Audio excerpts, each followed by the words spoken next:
Hey, everybody. Welcome back to CF's Heroes of Sport. My name is Bob Babbitt, co-founder of Challenge Athletes Foundation. Every week, I get to interview one of our amazing challenge athletes from around the world. This week is no different.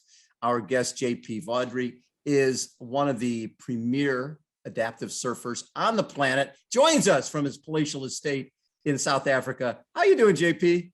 I'm doing well, Bob. Thank you. And yourself? I am spectacular, especially when I get to chat with somebody who's done as much as you have. Grew up in Durban, and most of your life you're living in East London. Started surfing age of 14. And what was it about surfing that got you into it? And obviously you've loved it ever since. Well, I was equally into skateboarding as well as surfing. And then my brother he was the surfer, and he was my older brother. And I just wanted to be cool like him. So you wanted to be cool. And then May 23rd, 2009, hit and run collision on your motorcycle. You lose a lower portion of your right leg. How did you react to that? And how did your life change? Immediately, you would think that I would be worried about walking. But the first thing I asked the surgeon was, would I be able to surf again? That was my very first question. And he basically looked at me and he said to me, if you want to surf, you'll surf. The thing is, he had no idea whether I could or couldn't. He just wanted to, he was just being positive. Right. That's when I was lying in hospital and I was just Googling amputee surfers. And I'm sure you know of Amp Surf Society. They're the big sponsors of the ISA World event. And Dana took me under his wing, and we emails back and forth, and he got me back in the water again. Within a year of the accident? Exactly 6 months. 6 months after the accident.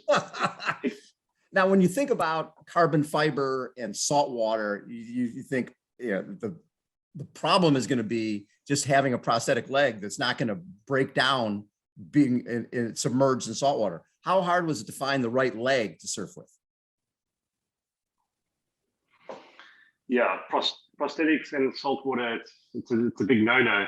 And prosthetic companies shy away from this salt water just because it's so corrosive. Basically, if you can find as minimal parts as possible, I suppose if you could get a wooden leg, it would probably be even better.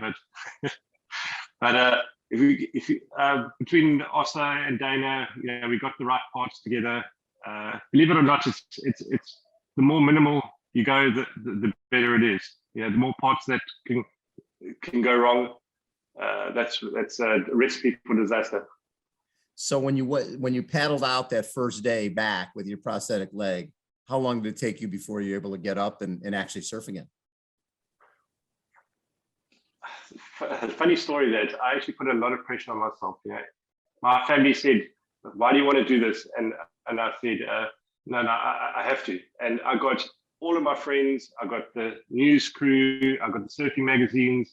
I got people filming it, and I had no idea, and they had no idea whether I could stand or not. So I put a lot of pressure on myself. I remember putting on my wetsuit for the first time. It took me about an hour to put it on, and I had a good old cry in the change rooms. Yeah. And so anyway, I went out. To cut a long story short, I stood up on my very first wave, and I got a photo of that, and I was quite proud of myself.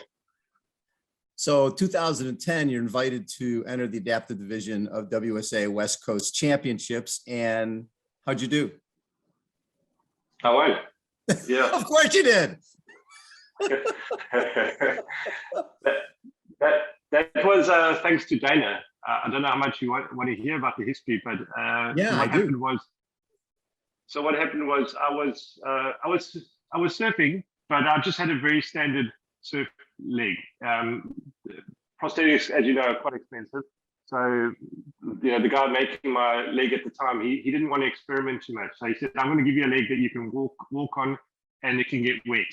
So there was nothing special about it. And then Dana said, if you can get to the States, he's got a university, Domingos High University.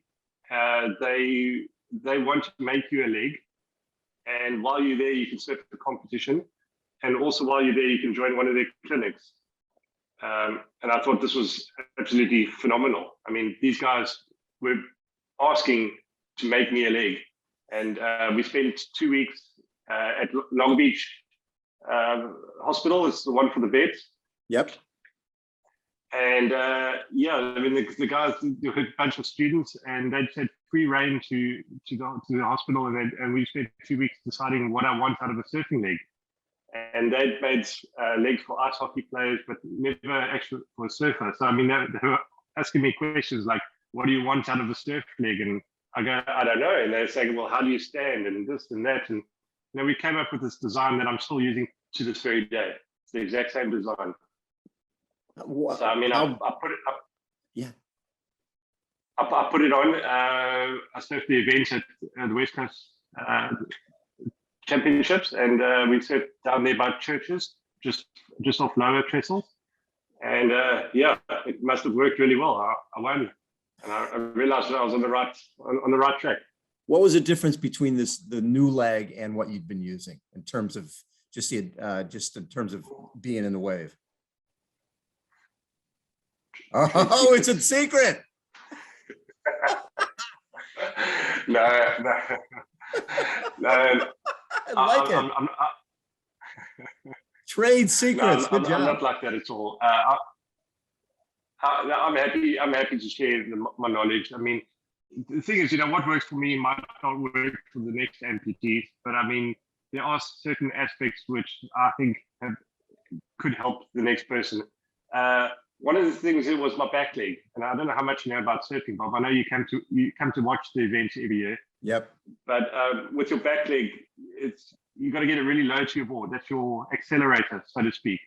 So what we did was we made the leg a bit shorter, and therefore, that gets me lower to the board. And another thing about your back leg, it's at a crazy angle.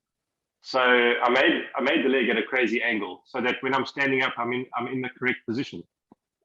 I bet you some of the able-bodied guys are out there. When you out there surfing and people see that you have a lower back leg, do they like, "Hey, that's pretty cool"? No, they say I'm cheating. I bet they do. So in 2011, you returned to Huntington Beach, defend the title. In 2015, how cool is it to have the first ISA World Adaptive Championship in San Diego? Just to see where the sport has come. I'm sure you remember that event because you were one of the main sponsors of the event. She was absolutely phenomenal. It was just coming from South Africa. Just to put it in perspective, I'm the only one in the country surfing in my division. So I don't have any sort of competition. I don't have anyone to talk to. And then coming to the States and surfing in a category where there's a whole bunch of people just like me, and we're all sharing our knowledge. It's just phenomenal. And when did you connect with CAF? On that very first day, we went, I forget the name of the park it was, but we had the opening ceremony. Yep, in La Jolla. La Jolla Shores? No, the event was at La Jolla Shores. Oh, Balboa Park at Morley at the Oregon Pavilion, right? Didn't we do something down there?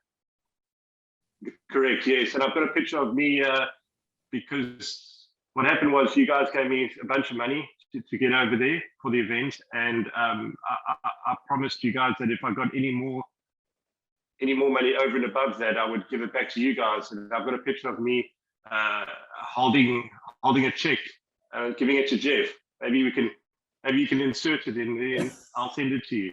That would be great. That would be really cool. And now you've got 2 kids? Two girls, yeah. Some people say, how has it affected my life, my amputation?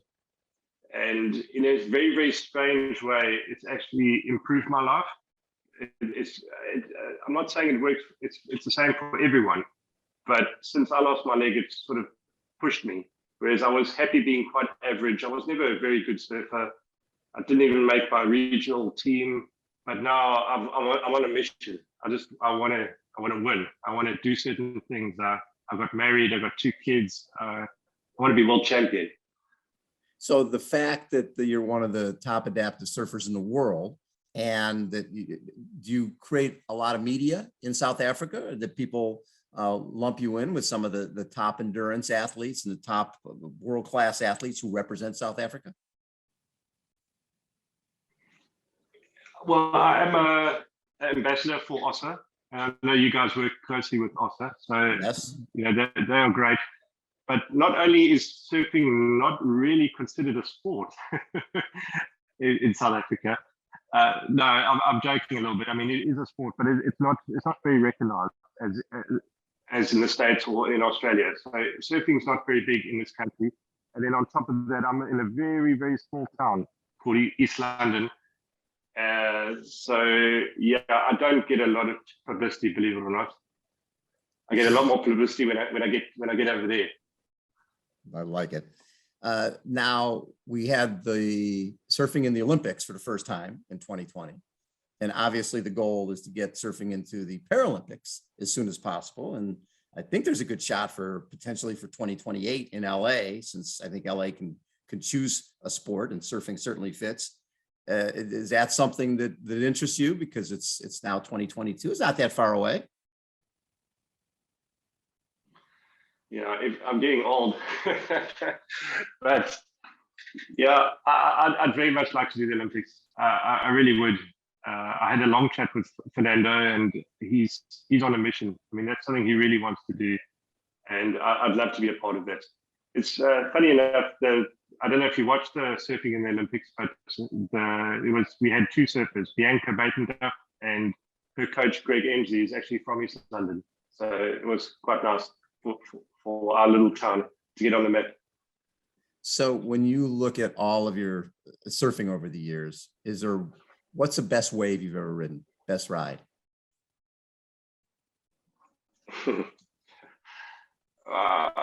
It's funny enough, I was actually discussing this with a friend of mine. You have your best barrel, you have your biggest wave, you have the longest barrel, you have, your best maneuver.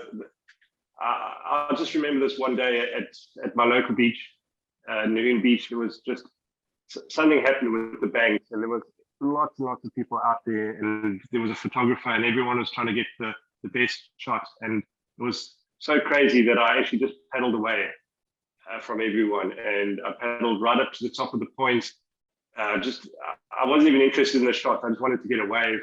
And I had this wave, started right from the top, and it was this perfect barrel from the top all the way past everyone. I've got another little picture. Maybe I should send it to you. The photographer was so far away from me, but I mean, he couldn't help himself. It was just the most perfect barrel from beginning to end. Never forget it. And you would paddle away from everybody else. Yeah. It was just one of those crazy moments. And I mean, no one could drop in on me. They were just all cheering. You see in the picture, everyone's got their hands up, and I just got a barrel from the moment I took off right past the photographer. I was just in the barrel the whole way. It was crazy. So I know that when you look at what's happened with adaptive surfing and having people like Fernando, like you mentioned, it's been his mission. I've known Fernando for years, and he told me he was going to get surfing into the Olympics. And we worked really hard years ago to get triathlon in the Olympics, and it happened. And for what Fernando did, it happened. When you look at guys like Fernando or people like Jeffrey, what comes to mind to you? A lot of people give Fernando a hard time.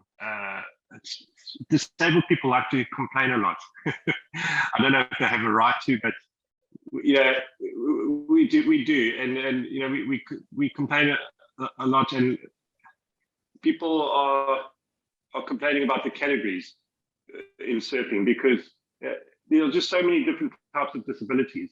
It's hard. And it's very hard to put everyone in their own category, because otherwise you'd have no one to surf against. Because even in amongst my category, you have different types of amputees and that sort of thing.